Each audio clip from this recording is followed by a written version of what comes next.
Bismillahirrahmanirrahim. Assalamualaikum warahmatullahi wabarakatuh. Sahabat beriman yang dirahmati oleh Allah Subhanahu wa Ta'ala, sebagai seorang Muslim, terutama pelajar Muslim, mencari ilmu atau tolab al-ilmi adalah suatu kewajiban, sebagaimana hadis yang diriwayatkan oleh Ibnu Abdil Bar, yang artinya mencari ilmu itu adalah wajib bagi setiap muslim laki-laki maupun muslim perempuan. Karena itu, seorang pencari ilmu atau pelajar harus memiliki bekal-bekal yang cukup, sehingga dia sukses dalam pencariannya. Hal pertama yang harus dimiliki dan dilakukan oleh pencari ilmu adalah niat. Niat yang sungguh-sungguh. Selain niat, pencari ilmu juga harus memiliki 6 hal sebagai modal dalam mencari ilmu. Mengenai hal ini, Syekh Az-Zarnuji di dalam kitabnya tersebut menuliskan sebuah syair dari Sayyidina Ali bin Abi Thalib radhiyallahu an.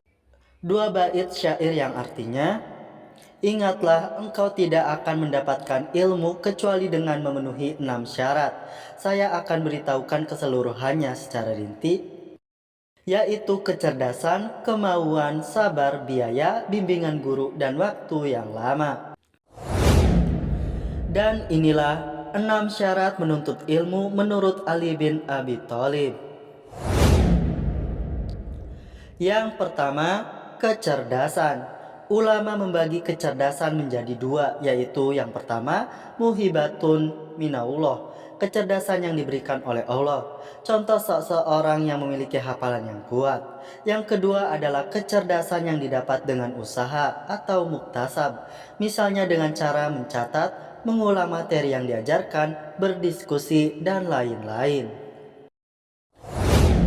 Yang kedua, bersungguh-sungguh. Barang siapa yang bersungguh-sungguh, maka ia akan mendapatkan kesuksesan.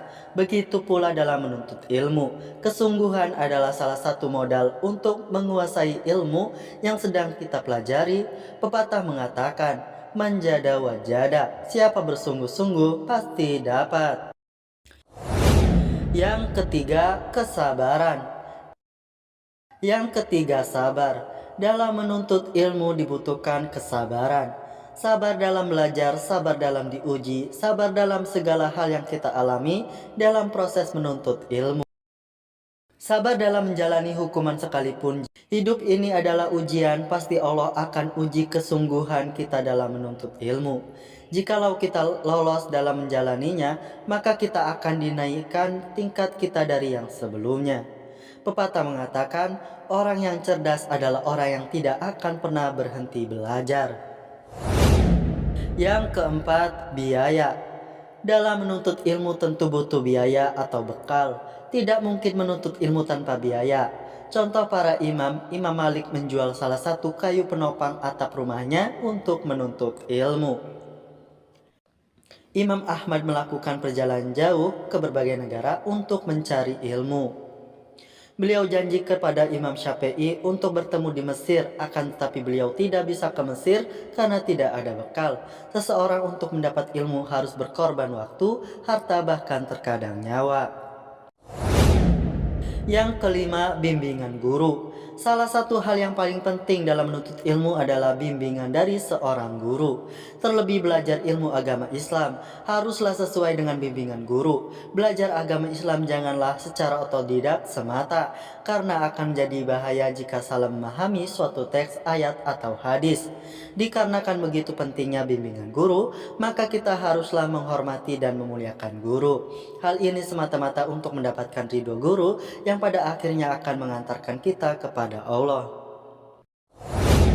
Dan yang terakhir, waktu yang lama. Dalam menuntut ilmu butuh waktu yang lama, tidak mungkin didapatkan hanya dalam hitungan bulan saja. Imam Al-Baihaqi berkata, ilmu tidak akan mungkin didapatkan kecuali dengan kita meluangkan waktu. Imam Al-Qadhi ditanya, sampai kapan seseorang harus menuntut ilmu? Beliau menjawab, sampai ia meninggal dan ikut tertuang tempat tintanya ke liang kubur. Semoga kita mampu memahami dan mengaplikasikan syarat menuntut ilmu dari Imam Ali bin Abi Thalib radhiyallahu an tersebut.